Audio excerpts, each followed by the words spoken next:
ആചാരം, അനുഷ്ഠാനം, വിശ്വാസം ഇവ മൂന്നും അമിതമായി കഴിഞ്ഞാൽ ഏതും തന്നെ മനുഷ്യന്റെ ജീവൻ എടുക്കും എന്നുള്ളതിനുള്ള മുൻപ് വന്ന ന്യൂസുകളിലൊക്കെ നമ്മൾ കണ്ടിട്ടുള്ളതാണ്. ഈ കുറെ ക്രിയകളും അതിങ്ങനെ വേണ്ടി ജീവൻ കൊടുത്തു, അങ്ങനെ കൊടുത്തു, കയ്യേർത്തു, തലയേർത്തു എന്നൊക്കെ പറഞ്ഞിട്ടുള്ള ന്യൂസുകൾ നമ്മൾ കണ്ടിട്ടുള്ളതാണ്. ഇപ്പൊ കഴിഞ്ഞ ദിവസം പാലക്കാട്ട് നിന്നൊരു ന്യൂസ്, ഇതേപോലെ ഒരു ന്യൂസ് വന്നാണ്. കാഞ്ഞിരക്കൈ കഴിച്ചിട്ട് ഒരു യുവാവിന്റെ ജീവൻ നഷ്ടപ്പെട്ടതായിട്ട്. അതും ആചാരത്തിന്റെ ഭാഗമായി എന്നാണ് അവർ പറയുന്നത്. അതിന്റെ ന്യൂസ് ഞാൻ ഇവിടെ പ്ലേ ചെയ്യാം. ഒരു ആചാരമാണ് ആട്ട് അല്ലെങ്കിൽ തുള്ളൽ എന്നത്. ഇതിനിടെയാണ് കാഞ്ഞിരത്തിന്റെ കായ കഴിച്ച് യുവാവ് മരിച്ചത്. കായ കഴിച്ചാണ് മരണമെന്നാണ് പ്രാഥമിക നിഗമനം. കുളമുക്ക് സ്വദേശി 43 വയസ്സുള്ള ഷൈജു ആണ് മരിച്ചത്.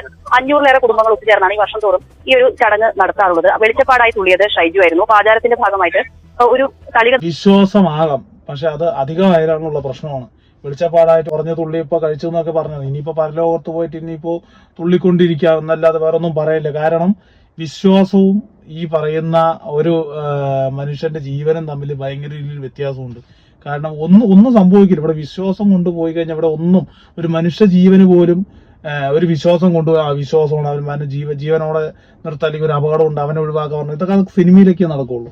ഇവിടെയൊന്നും അത് നടക്കില്ല. റിയൽ ലൈഫിൽ അത് നടക്കില്ല. അതുകൊണ്ട് തന്നെ അമിതമായ അമൃതും വിഷം. അതുപോലെ തന്നെയാണ് അമിതമായി കഴിഞ്ഞാൽ ഈ വിശ്വാസവും ആചാര എല്ലാം വിഷമാണ്.